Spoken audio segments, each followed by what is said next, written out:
Hello friends, स्वागत है आप सभी का आपके अपने परिवार उद्धव क्लासेस पर। फ्रेंड्स, आज की सेशन में देखेंगे हम लोग रेलवे ग्रुप डी एग्जाम्स 2025 से संबंधित महत्वपूर्ण प्रश्न। जो फ्रेंड्स आपके सारे क्वेश्चन जो होंगे आपके साइंस से संबंधित क्वेश्चन होंगे। जो फ्रेंड्स आपके 25 क्वेश्चन जो आपके ग्रुप डी के एग्जाम पे 100 क्वेश्चन में से पूछे जाएंगे, उसी पैटर्न पर आधारित फ्रेंड्स हम लोग जो है 25 क्वेश्चन का प्रैक्टिस सेट करेंगे। जो इसमें फ्रेंड्स आपके फिजिक्स से, केमिस्ट्री से, बायोलॉजी से संबंधित इस सेशन में क्वेश्चन देखने को मिलेंगे। इनके अलावा फ्रेंड्स आप अगर किसी भी गवर्नमेंट एग्जाम्स की तैयारी कर रहे हैं तो आपके लिए ये सेशन आपके लिए बेहद इंपॉर्टेंट होने वाली है। और हाँ फ्रेंड्स, आपके जो बिहार पुलिस के एग्जाम्स होने वाले हैं उसके लिए भी ये खास इंपॉर्टेंट है। जो फ्रेंड्स आपके 20 क्वेश्चंस जो आपके पूछे जाएंगे बिहार पुलिस के एग्जाम पे, उसके लिए भी ये सेशन आपके लिए इंपॉर्टेंट होने वाली है। तो सेशन के अंत तक जरूर बने रहिएगा फ्रेंड्स, ये सेशन आपके लिए बेहद इंपॉर्टेंट होने वाली है, जो हमारा प्रैक्टिस सेट 4 के रूप में होगा। तो चलिए आज के इंपॉर्टेंट सेशन शुरू करते हैं फर्स्ट क्वेश्चन से। फर्स्ट क्वेश्चन से हो जाएंगे। पहला क्वेश्चन से हमारा विद्युत चैप्टर से रिलेटेड क्वेश्चन से आपके दो चालक समान दिशा में विद्युत धारा ले जाने पर क्या होगा। दो चालक है, अगर समान दिशा में विद्युत धारा को ले जाया जा रहा है तो क्या उनसे घटना होगी। तो इसके करेक्ट आंसर कीजिए फ्रेंड्स, आपके ऑप्शन नंबर ए हो जाएंगे। चालक एक दूसरे को आकर्षित करेंगे, और वो जो चालक जो होंगे एक दूसरे को आकर्षित करेंगे, क्योंकि यहाँ पर बोला है समान दिशा में चल रही है। अगर विपरीत दिशा अगर बोलते तो फ्रेंड्स आपके क्या हो जाते हैं, चालक आकर्षित नहीं करते बल्कि प्रत्याकर्षित होते हैं। तो ध्यान रखिए, दो चालक अगर समान दिशा में विद्युत धारा ले जा रही है तो उसमें क्या होंगे, एक दूसरे के बीच आकर्षण होंगे। नेक्स्ट क्वेश्चन से हमारा दूसरा क्वेश्चन, 10 न्यूटन का एक स्थिर बल 5 केजी की एक वस्तु को 2 मीटर की दूरी तक पहुंचा देता है, बल द्वारा किया गया कार्य क्या होगा। Very very important question friends. आपके इस तरह के क्वेश्चन जो होंगे आपके न्यूमेरिकल बेस्ड क्वेश्चन आपके जो ग्रुप डी के एग्जाम पे क्वेश्चन आपके पूछे जाएंगे। तो याद रखिएगा फ्रेंड्स, आपको जब भी इस तरह के न्यूमेरिकल क्वेश्चन दे आपको क्या बोला गया, आपके कार्य बराबर क्या होगा। तो कार्य बराबर फॉर्मूला ध्यान रखिएगा फ्रेंड्स, आपके डब्ल्यू बराबर यानी कार्य बराबर जो फॉर्मूला होते हैं वो होता है आपके बल इंटू विस्थापन, यानी फोर्स इंटू डिस्प्लेसमेंट, यानी कि विस्थापन जो आपके ये फॉर्मूला होते हैं। तो याद रखिएगा, आपके इस फॉर्मूला का यूज के माध्यम से आप कर सकते हैं। यहाँ पर देखिए आपको क्या दिया गया, बल दिया गया। बल आपका दिया गया 10 न्यूटन और विस्थापन कितना दिया गया, 2 मीटर की दूरी तक पहुँचाया जाता है। यहाँ पर जो है वस्तु के वेट की कोई ज़रूरत नहीं है, क्योंकि फिर हम यही दोनों के माध्यम से कार्य ज्ञात कर सकते हैं। तो बल कितना दिया गया हमारा 10 न्यूटन, 10 इंटू डिस्प्लेसमेंट कितना दिया गया आपके 2 मीटर, 2 से मल्टीपल करेंगे तो इस तरह से हमारे क्या निकल के आ जाएंगे 20। और जो ऊर्जा कैसे यानी कार्य कैसे मात्रक जो होते हैं फ्रेंड्स आपके जूल होते हैं, यानी जैसे डिनोट किया जाता है। तो इस तरह से फ्रेंड्स आपके राइट आंसर हो जाएंगे ऑप्शन नंबर ए हो जाएंगे, 20 जूल का कार्य होगा। तो इस तरह से फ्रेंड्स आपको न्यूमेरिकल क्वेश्चन बनाना है। नेक्स्ट क्वेश्चन से हमारा तीसरा क्वेश्चन, बच्चों की गति में वृद्धि डैश किस पर आधारित है। ये क्वेश्चन फ्रेंड्स आपके 2018 के जो ग्रुप डी के एग्जाम्स हुए थे उसमें ये क्वेश्चंस आपके पूछे गए थे। Very very important questions. इसमें फ्रेंड्स आपके जो 20 क्वेश्चंस का सेशन बनाया गया फ्रेंड्स, आपके इसमें जो है कुछ प्रीवियस ईयर क्वेश्चंस को भी शामिल किया गया, ताकि फ्रेंड्स आप प्रीवियस ईयर क्वेश्चंस को भी अध्ययन करने के अनुमान से आप लगा सकते हैं कि इस तरह के लेवल के भी आपके क्वेश्चन एग्जाम पे पूछे जाते हैं। तो इसके करेक्ट आंसर कीजिएगा फ्रेंड्स, आपके ऑप्शन नंबर ए हो जाएंगे, आर्किमिडीज के सिद्धांत पर। बच्चों की गति में जो वृद्धि होती है एक किस सिद्धांत पर आधारित होती है, तो आपके आर्किमिडीज के सिद्धांत पर आधारित होती है। नेक्स्ट क्वेश्चन से हमारा चौथे क्वेश्चन हो जाएंगे, जल की समुद्र तटों से डैश द्वारा धनुष रचना क्या है, यानी इंद्रधनुष बनना कौन सी घटना है। जल की समुद्री तटों से लेकर के जो फ्रेंड्स आपके इंद्रधनुष की रचना होती है, यानी कि बारिश होने के तुरंत बाद जो आपको बादल में आकाश पे इंद्रधनुष देखने को मिलते हैं समुद्री तटों से लेकर के, ये किस घटने के कारण होते हैं। तो इसके करेक्ट आंसर कीजिएगा, ऑप्शन नंबर सी हो जाएंगे, प्रकाश का मध्यम अपवर्तन। प्रकाश के मध्यम अपवर्तन की वजह से जो है आपके जल के समुद्री तटों पर इंद्रधनुष बनने की रचना आपको देखने को मिलते हैं। नेक्स्ट क्वेश्चन से हमारा, एक वस्तु पर लगाए गए गुरुत्वाकर्षण बल को क्या कहा जाता है। एक वस्तु पर लगाए गए गुरुत्वाकर्षण बल को क्या कहा जाता है। तो इसके करेक्ट आंसर कीजिए फ्रेंड्स, आपके ऑप्शन नंबर सी हो जाएंगे, उसको क्या कहते हैं, वजन कहते हैं। तो इनके फ्रेंड्स आपके जो वेट बराबर फॉर्मूला होते हैं फ्रेंड्स आपके डब्ल्यू बराबर mg, ये जरूर ध्यान रखिएगा। आपके जो वेट होते हैं, भार जो होते हैं द्रव्यमान और गुरुत्वजनित त्वरण के गुणनफल के बराबर होते हैं। तो ये जरूर याद रखिएगा फ्रेंड्स, ये फॉर्मूला आपके एग्जाम पे पूछे जा सकते हैं। नेक्स्ट क्वेश्चन से हमारा छठा क्वेश्चन, लाइट के लिए साधारण बल्ब की जगह LED और CFL किसकी वजह से ले रहे हैं, यानी इसका स्थान जो ले रहे हैं फ्रेंड्स किसकी वजह से है, किसकी वजह से ले रहे हैं, यानी अभी जो वर्तमान समय में LED लाइट और CFL लाइट का उपयोग किया जा रहा है, तो ये किसकी वजह से जगह ले रहे हैं, यानी किसकी वजह से इसको उपयोग की प्राथमिकता दी जाती है। इसके करेक्ट आंसर कीजिए फ्रेंड्स, आपके ऊर्जा की वजह से, क्योंकि फ्रेंड्स आपके जो साधारण जो लाइट है वो आपके जो है विद्युत को आपके प्रकाश ऊर्जा के साथ साथ हीट ऊर्जा में भी परिवर्तित करते हैं, और हीट ऊर्जा जो है आपके यूज में नहीं आते हैं। इसी वजह से फ्रेंड्स आपके LED लाइट का यूज किया जाता है। और LED लाइट में क्या होते हैं, जो आपके 100% आपके LED लाइट में जो है प्रकाश ऊर्जा में कन्वर्ट कर दिए जाते हैं, और जो आपके विद्युत ऊर्जा यानी हीट ऊर्जा में परिवर्तित नहीं होते। इसकी वजह से LED लाइट को प्राथमिकता दी जाती है। नेक्स्ट क्वेश्चन से हमारा सातवां क्वेश्चन, एक 100 वाट का एक लैंप निर्गत लाइट यानी 15 ल्यूमेन प्रति वाट है, इसकी ज्योति फ्लक्स अध्ययन क्या होगा। इससे करेक्ट आंसर कीजिए फ्रेंड्स, ऑप्शन नंबर ए हो जाएंगे, 120 कैंडेला होगा। जो फ्रेंड्स आपकी ज्योति फ्लक्स की इकाई कैंडेला होता है, इसी वजह से आप फ्रेंड्स ध्यान रखिएगा 120 कैंडेला होते हैं। नेक्स्ट क्वेश्चन से हमारा आठवां क्वेश्चन, कांच से वायु में जा रहे प्रकाश के लिए क्रांतिक कोण न्यूनतम होगा, कितना होगा? इसके करेक्ट आंसर कीजिए फ्रेंड्स, आपके किस रंग के लिए न्यूनतम होगा? तो आंसर कीजिएगा ऑप्शन नंबर डी, नीले रंग के लिए जो है न्यूनतम होगा। याद रखिएगा, कांच से जब वायु में प्रकाश को गुजारा जाता है तो इसमें क्रांतिक कोण जो है न्यूनतम होगा, किस रंग में? तो आपके नीले रंग के प्रकाश में जो है क्रांतिक कोण न्यूनतम होगा। नेक्स्ट क्वेश्चन से हमारा, चुंबकीय फ्लक्स का एसआई मात्रक क्या है? Very very important question friends, आपके इस तरह से मात्रक से रिलेटेड आपके एग्जाम पे जो है क्वेश्चन देखने को मिलेंगे। तो करेक्ट आंसर कीजिए फ्रेंड्स, चुंबकीय फ्लक्स का मात्रक जो है आंसर कीजिएगा ऑप्शन नंबर डी हो जाएंगे, वेबर है। नेक्स्ट क्वेश्चन से हमारा, नियत चाल से गति करने वाली वस्तु का समय ग्राफ एक होता है, किस प्रकार का होगा? ऑप्शन से आपके बिंदु में होगा, वृत्त में होगा, सरल रेखा होगा या फिर वक्र के माध्यम होगा।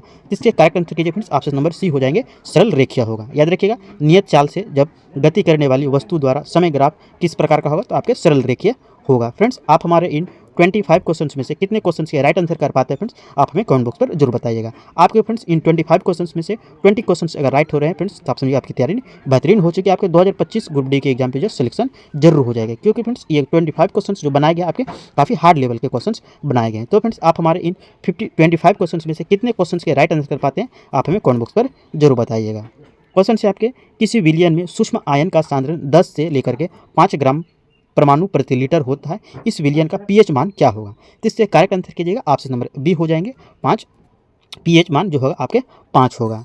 नेक्स्ट क्वेश्चन से हमारा 13वां क्वेश्चन, डाल्टन का सिद्धांत किस पर आधारित है? Very very important question friends, ये भी क्वेश्चन आपके जो आपके ग्रुप डी के एग्जाम्स हुए थे 2018 में, ये क्वेश्चन आपके पूछे गए थे। तो इसके करेक्ट आंसर कीजिए फ्रेंड्स, डाल्टन का सिद्धांत जो आधारित है ये किस पर आधारित है? इसके आंसर कीजिए ऑप्शन नंबर ए, रासायनिक संयोजन के नियम पर आधारित है। ध्यान रखिएगा, रासायनिक संयोजन के नियम पर आधारित है।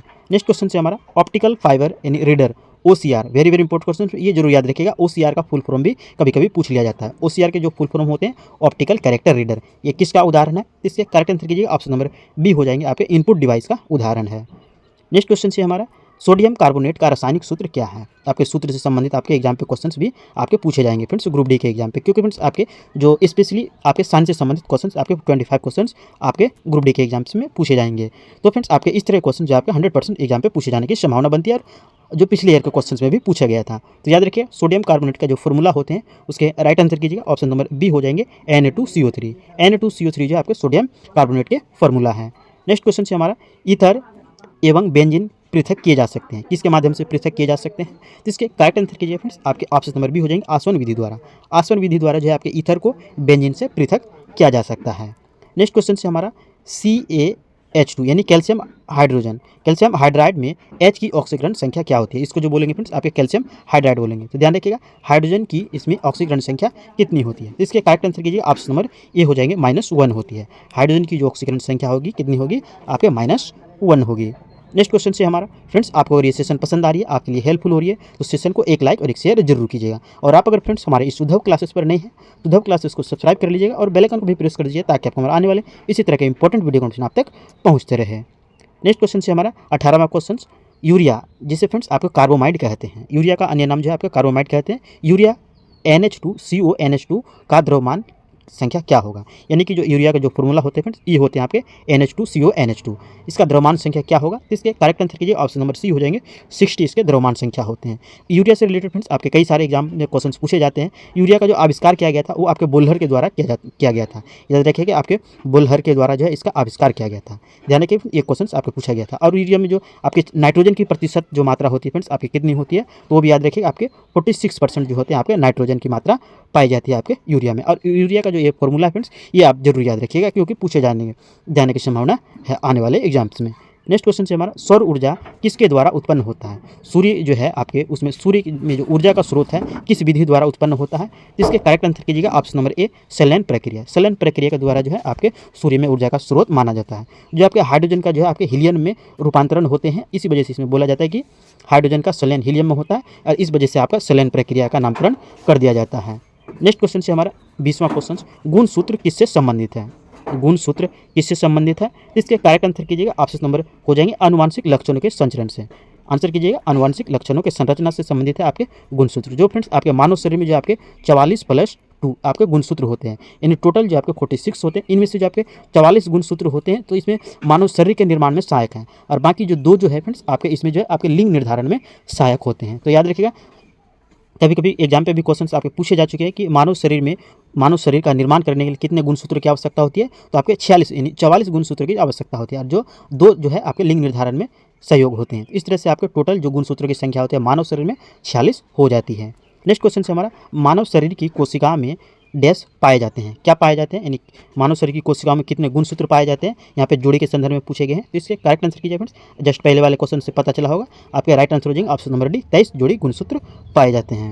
नेक्स्ट क्वेश्चन से हमारा, यकृत का कार्य क्या है, यकृत का कार्य क्या है, जिसके करेक्ट आंसर कीजिए फ्रेंड्स, आपके ऑप्शन नंबर डी हो जाएंगे, पाचन की क्रिया करना। यकृत के माध्यम से जो फ्रेंड्स आपके कई सारे एंजाइम का स्रवण होता है, और वही जो है फ्रेंड्स आपके पाचन क्रिया में सहयोग होते हैं। इसी वजह से बोला गया यकृत का कार्य है पाचन में सहयोग करना। नेक्स्ट क्वेश्चन से हमारा, भोजन यानी कि खाद्य पदार्थ के संबंध में इनमें से कौन से कथन असत्य है, असत्य की बात पूछे गए फ्रेंड्स, तो आंसर कीजिएगा फ्रेंड्स, आपके ऑप्शन नंबर ए हो जाएंगे। यह एक अजैविक पदार्थ है, ये गलत है, क्योंकि फ्रेंड्स आप जो भोजन ग्रहण करते हैं उसमें कई सारे जैविक पदार्थ उसमें शामिल होते हैं। जैसे पेड़ पौधे के द्वारा आपको फल की प्राप्ति होती है, वो आपके जैव प्रक्रिया है। जैसे फ्रेंड्स आप साधारण अब अन्य जीव जंतुओं से, जो जैसे कि मान लीजिए कि आप गाय के माध्यम से दूध की प्राप्ति करते हैं, तो उसमें भी फ्रेंड्स आपके जैव संसाधन में आ जाते हैं। इसी वजह से आपके अजैविक पदार्थ हैं, ये कथन गलत है। बाकी जो है आपके रासायनिक क्रियाएं देता है, सही बात है, भोजन ग्रहण करने के बाद रासायनिक क्रिया संपन्न होती है, यह एक जैविक पदार्थ है, ये भी सही है। और हमें जो भोजन ग्रहण करने के बाद जो हमें ऊर्जा की प्रदान होती है, ऊर्जा की प्राप्ति होती है, ये भी आपके सही है। नेक्स्ट क्वेश्चन से हमारा, तना काटकर आमतौर से किसके प्रवर्धन के लिए प्रयोग किया जाता है, ऐसा कौन सा माध्यम है, यानी कौन सा ऑप्शन है जिनके माध्यम से तना काटकर आमतौर पर इसके प्रवर्धन के लिए जो है आपके उपयोग किया जाता है। तो इसके करेक्ट आंसर कीजिएगा, ऑप्शन नंबर बी हो जाएंगे, गन्ना। गन्ना का जो फ्रेंड्स आपके कृषि की जाती है, इसमें सिर्फ तना के माध्यम से इसका प्रवर्धन किया जाता है, यानी अन्य पौधे का जो विकास किया जाता है आपके तने के माध्यम से काटकर किया जाता है। नेक्स्ट क्वेश्चन से हमारा 25वां क्वेश्चन, जठर ग्रंथियों द्वारा स्रावित हाइड्रोक्लोरिक अम्ल डैश की एंजाइम की प्रक्रिया को आसान कर देता है, तो किसकी प्रक्रिया को आसान कर देता है, तो करेक्ट आंसर कीजिएगा, ऑप्शन नंबर बी हो जाएंगे, पेप्सिन।